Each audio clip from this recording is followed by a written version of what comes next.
Okay, I'm ready, I think. Hello there, I'm Brittni from AJ&Smart, and today I'm going to walk you guys through the expert interview from the design sprint.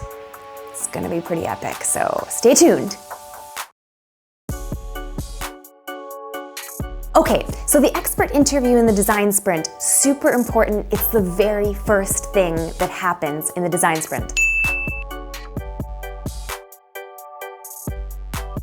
I mean, next to, of course, having coffee and schmoozing a little bit, you then do the expert interviews. This whole exercise itself, the expert interview portion, is going to be about 20 minutes. Maybe you might push it to 30 minutes. That sort of just depends on the group, how large your sprint team is, those kinds of things. But I'm gonna tell you sort of how we schedule our time and how we work out the expert interviews in day one, in the morning of the design sprint. So you're all gonna start coffees in hand, or tea if you've got some English folk on your team.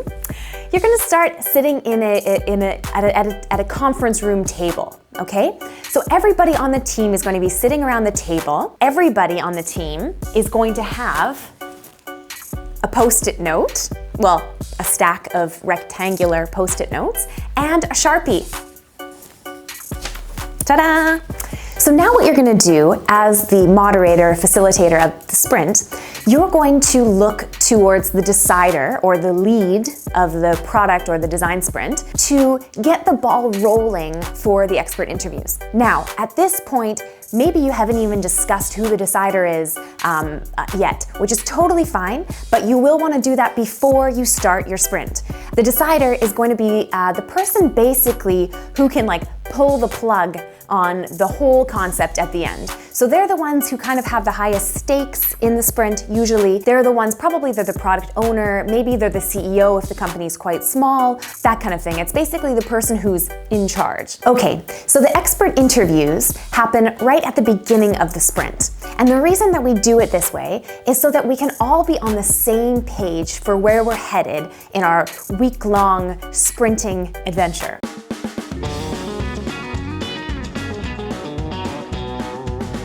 Basically, you're gonna sit at a table together. It's gonna be very casual, very sort of, everyone's gonna be able to really speak their mind, hopefully. And you're gonna get a really good idea of the landscape of where this team is at. And that's just the perfect way to jumpstart your way into the week. Okay, before I talk about how everyone's gonna be taking notes, which is very important, I'm gonna first talk about the kinds of questions that are really good to ask in an expert interview. So sometimes you'll find a team of 5 to 8 people has no problem going on for 20, 30 minutes talking about where they're at, where they hope to go. But quite often, especially in a design sprint, you have people feeling a little bit timid, maybe they're a bit uncomfortable with this situation. So you definitely want to have a couple questions in your back pocket just to pull out to kind of get the ball rolling. So these are 4 questions that you can use to get the ball rolling, to get the conversation started. First one is ask the team to describe what their product is. So this might sound super basic and clearly, if you're running a design sprint for these people, you should know what their product is. But the thing is this is often a big problem on a product team because being able to describe the product in a super simple, simplistic way is very important for a team to kind of all move forward in the right direction together as a united team. So basically, what the product is, what it does, who uses the product. These are really, really basic, but really good questions to start with. Okay, question number 2 is what is the problem your product is trying to solve? This is also another one where you might get a variety of answers, but that's really important because you're gonna see everyone on the team sort of light up when they find someone else has a completely different answer than them or someone else has a really unique viewpoint about this question. Okay, question number 3 that's really good as a little back pocket action is who is using the product currently and who would we like to use the product? So a lot of times our current user isn't necessarily who we thought the current user would be or who we were aiming for the user to be. And this is really interesting to know for the whole team, especially if you're running a sprint from the outside. This is a really nice little piece of information to get from your team. And the last question that we often ask to get the ball rolling, to get people talking, is, if there were no problems at all, if everything was solved, if the product team was working super well together, if everything was on track, on schedule, what would the product look like in 2 years' time? So how would it be working? What would be the ideal situation? Because in a sprint, you're obviously going for not these sort of low level, like make that button bigger, but you wanna actually like try to solve this like really big challenge. Those are just some really great questions to spark the conversation. And as a moderator or facilitator of a design sprint, this is of course your job to make sure that everyone on the team is getting their chance to say their piece, you know, to give their point, to tell their side. Now, I'm gonna show you how everyone on the team is going to be taking their notes. So really important during this exercise is that you keep everyone engaged. So this isn't a meeting scenario where everyone's just like sitting back, relaxing until it's their turn to talk. The whole idea of the expert interview is actually to get everyone engaged, and everyone should be active listening. And we have a little trick up our sleeve to make sure that people actually do this. And the trick is called How Might We Note Taking? Now, we created a really silly video to describe this, which I'll give you at the end of this video. But, you know, for actual work purposes, maybe this will be a little bit more clear. So what you're gonna do is give— The first one was a work of art. The first one was a work of art, that's right. Now this one is a little more practical. Good. So the first thing you're gonna do is give everyone on the team a package of rectangular Post-its, a stack, maybe is a better word to use, and a Sharpie. And what you're gonna get them to do is write HMW on the top left. Is that the top left? Let me give a little zoom into that. Gorgeous. Gorgeous. Okay, so now that everybody has a stack of Post-its and they have How Might We written in the top left-hand corner, you're gonna tell everyone to take notes as they're listening to everyone during the expert interviews. So as they're hearing things that sound interesting, hearing challenges that seem important, they're gonna write down their notes in the form of a question. And the question starts every time with how might we? Now this seems like a very strange way to write notes, but it's highly, highly effective. It also changes people's perspectives from looking at a problem as in looking at an opportunity. So let's say we're talking about, let's use the example of the laundry service, yeah? Which is always a favorite to use for us. So let's say you have a laundry service, they pick up your clothes, they wash them, they drop them off, right? Problem is, what you heard come up in the expert interviews, an issue was that people only give us their dress shirts and they don't give us any other pieces of clothing. Why not, right? So what we'll do in the How Might We is we'll say, how might we help people realize, it doesn't have to be this complicated, that we don't only do shirts. I don't know if I wrote that correctly, but now, you have it written like this, which looks terrible. This is a very poor example of a how might we because everyone needs to be able to read your how might we's.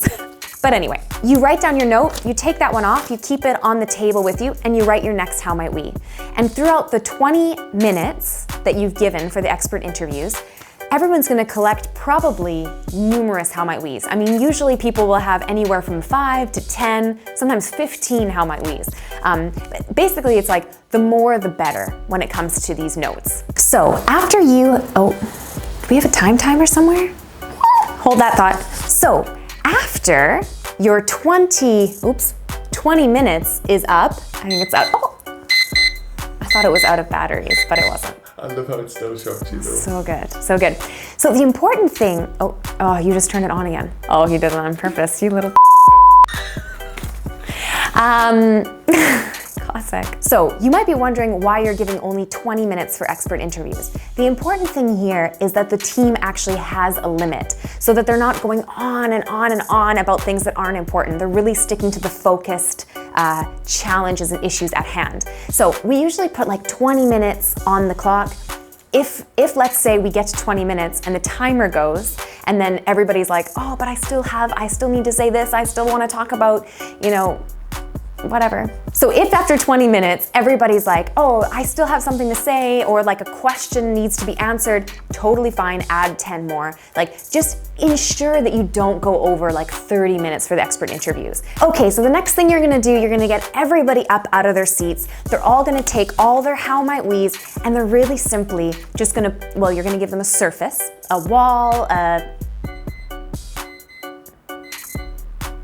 that was thanks to Kit, just so you know. It was all his fault. So you're gonna get everybody to get up out of their seats. They're gonna take all their how might we's, and they're just gonna put them up on whatever surface you told them to put them up. So most likely you're gonna have like a wall or a window or a whiteboard full of all of these little rectangular Post-its with little how might we's and little questions on them. And this part is really kind of fun and tricky. I really love actually this part of the sprint because you're starting to sort of see where everyone's head's at. You're starting to see where everyone would like to focus the sprint, which is kind of a cool, exciting moment if you're a total sprint nerd. Okay, so you have all your how might we's up on the board. The next thing is actually a fun little trick that in the book they talk about this a lot. It sort of tricks people into reading the how might we's. So basically we've all been taking our own notes on our Post-it notes, or on our Post-it blocks, and no one's seen anyone else's notes yet. So this is the first time where the team is actually gonna be like reading all of the notes on the wall. And what's gonna happen here is you're gonna ask the whole team to come up with categories. So you as the moderator, you're gonna stand there with a blue pack of Post-its, or purple, if that's all you could find. Either way, you're gonna, as the moderator, you're gonna start to, you're gonna ask your team, you're gonna say, hey, we're gonna start reading through all of these how might we's, and we're gonna come up with some top level categories so that we can start to sort of organize our how might we's on the wall. Now, people get really into this part of the sprint. Like, people start throwing out categories left, right, and center. They're like putting, like, you know, they're organizing them like crazy, which is really funny because this part actually isn't that important when it comes to like the organization. The most important part, and why we actually do this exercise of the categories, is just to trick people into reading all of the how might we's. So you're gonna do nothing with the categories. They're like, maybe at the least, they'll probably kind of show you where the most emphasis or where the biggest challenges are in the product. But like, really, it's just so that everybody actually reads the how might we's and starts to sort of think about them and has them in their brain. That's the only reason. Types of categories might be onboarding. Categories might be delivery, right? If we were using our laundry service that we always love to use in our videos. Things like that. So it's not so important actually what the categories are, but just that you kind of get the team getting excited about the how might we's and moving them around and reading them. Get them to read the friggin' how might we's. It's really important. And next thing you're gonna do is one of my favorite moments. It's when you start voting with these lovely red dots. With the how might we's, you're gonna give everyone in your team 2 red dots. Then you're gonna give the decider 4 red dots, which I know, right? It's like we're giving them a lot of power with those dots. But here's the thing, we're gonna get everybody to vote on which how might we's they think are the most important, the most urgent, the things that they think we should focus on for the sprint. You're gonna give everybody 10 minutes to vote, and you're gonna give them, that sounds like a lot of time, but the thing is that you really want people to look through all of the how might we's so that they can see, they can read every single one, they don't miss anything. Okay, what's really important when it comes to how many dots everybody gets, this you can really change depending on how many people are in your team. So if you have a really small sprint team, like 4 or 5 people, maybe you should consider giving everyone 3 dots and giving the decider 5 dots. So now you're finished voting. You're gonna look at all of your how might we's on the wall, and all you're gonna do is create a lovely little voting tree. Well, what's a voting tree? You might be wondering. That's literally just taking all the how might we's that have been voted up, so the ones that have maybe 2, 3, 4 dots on them, and putting them in order of importance or in order of votes. So, you know, the one with the most votes goes on top, and then maybe the ones with 3 votes go below, 2, 1. And now you have this really great picture of what the team thinks is the most important challenges, the things that we should work on for our sprint. So here's a quick summary of everything I talked about in this video. There was a lot. As a really brief overview, here we go. Expert interviews. You have everybody together, you're sitting at a table, everybody's got their coffee or tea, and they're holding their post-it notes with their little how might we written in the top left-hand corner. You start usually with the decider, who will then start talking. You will probe them with all of your handy little questions that you've got in your back pocket, just in case they run out of things to talk about. And you're gonna moderate the whole conversation going around the team. Next thing you're gonna do is get everyone to take all their how might we notes and put them up on the wall. Then you will categorize them. As the moderator, you'll sort of lead that discussion, but you'll take ideas from the team, of course. So if they want a certain category, that's fine. So you categorize them, and then you do your handy little voting exercise where everybody gets 2 dots, the decider gets 4 dots. And after that, you've got this nice little tree of all the how might we's that were voted up. And now you're gonna move on to the next exercise in the sprint, which is the map. Don't worry, we have a video all about that too, so you can look at that one. All right, everybody, that's all I have to say about expert interviews. Now, what I would love to hear from you in the comments below is, what kind of questions would you ask in, let's say, a first client meeting, or if you're doing sprints, in the design sprint expert interview? We'd love to hear the kinds of things that you're asking that you're finding are really working well to get the ball rolling, get the conversation moving. And otherwise, have a really great day. And thanks for watching, and give us a like, give us a subscribe if you haven't subscribed yet, and see you next time, because we're really just going for it with this YouTube thing.